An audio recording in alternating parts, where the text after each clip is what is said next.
Steel Built Gym back here again. How's everybody's day? So today we're going to do a little bit of, if you're having hip pain, we're going to do a couple exercises with hip pain, and we're going to talk about the golden rule. So I'm going to kind of do some classics in the next couple of days and really delve into what their real meaning is. All right, so the first one we're going to talk about is the monster walk. So you can do it with a band. You can do it just by simply, so what you want to do is squat into a position and either have your hands here or out here, and then it's just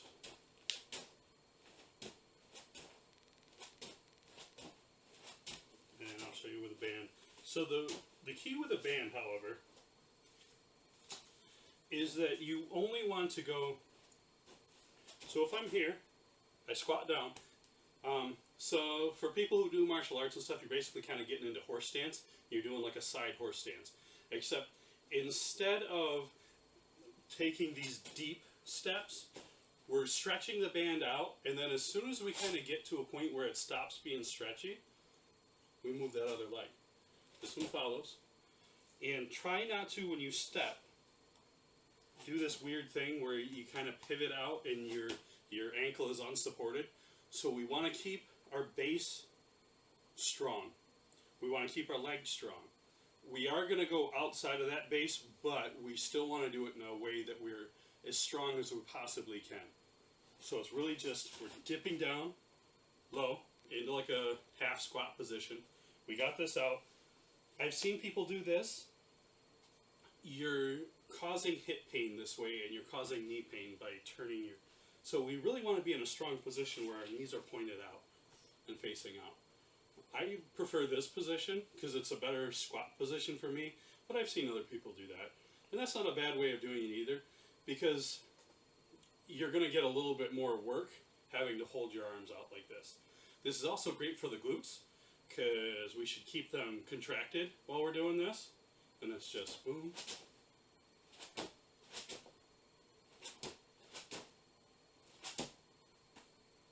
The other one that I'll show you, this one's much easier, hence the mat. We'll do bridges. So for a bridge, my hands are here, my legs are up underneath me, and I'm just going to force my way up. What I like to do with a bridge, there's two ways of doing the bridge. Either I'm holding this, I'm tightening those glutes, I'm tightening all my leg muscles, I got a strong core, and my hands are down here for support. Now I can either hold this and do it for time, which you're going to want to do like 45 seconds, then go to like a minute and a half, and then go to 2 minutes, or you can do it as in repetitions. I prefer the repetitions. I like to do like an 8-set repetition where it's just 1, 2, 3, 4, 5, 6, 7, 8, and then hold. And I'll hold this for about 30 seconds or so. Then down, that's my 9.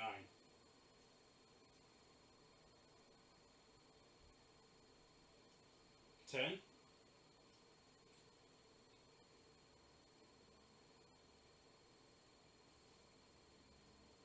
11.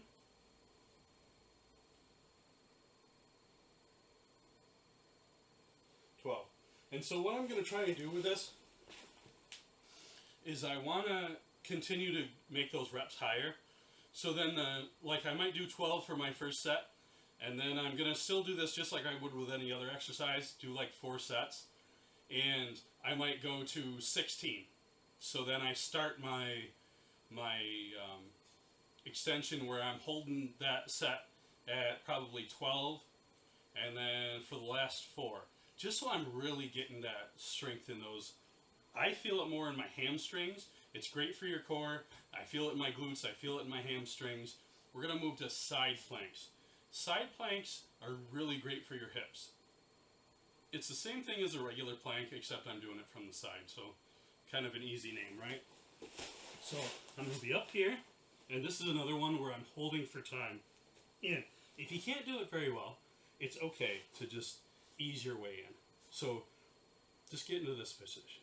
And I'm holding this position. And I'm okay. When I can do it, if you can't do it, hold up with your other arm. This is a game of inches. So If you can't do it all at once, do it a little bit at a time. You are going to feel some pressure in that hip socket because you're trying to force it up. But again, this is a time thing, and do it a little bit at a time. First you can only hold it for 10 seconds, hold it for 10 seconds. That next one, hold it for 15 seconds. That next one, hold it for 20 seconds. Whatever you can do your best to do. So, we did the monster walk. We did planks. We did bridges. This one's called, some people call it a dead bug. I don't know what I want to call it. I guess you can call it the dead bug. But you're laying on your back. You got your hips up. Now, you can either pedal, or you can kick them up and hold them. If you're having a hard time, grab those hamstrings. Grab those glutes. Just kind of hold yourself. When I first did this one, we used to call them V's. And it was more for your abs. However, if you're having hip pain, this is a great exercise to do. If you can't do both at the same time, kick it up to one. Hold that one leg up. Same thing. Hold yourself up if you can't do it. Count to 15 or so. Set it down. Do the other one. Do that for 8 to 10. Set of 8 to 10. Do it for 15 seconds or so. And then see if you can't beat that. So that you are continually getting better and getting stronger. Because that's what this is really about. This one's more about mobility.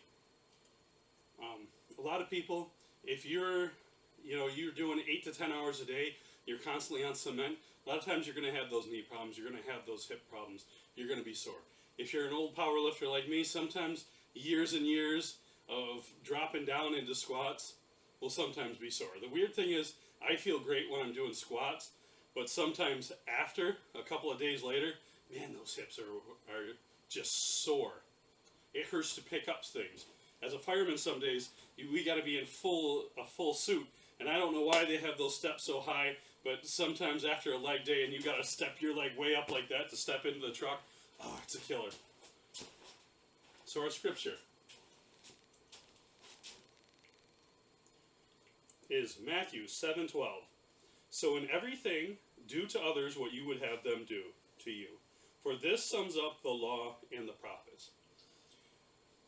So basically what he's saying is if we're treating everybody the way that we want to be treated, we're being nice, we're saying yes sir, no sir, yes ma'am, we're just being polite constantly.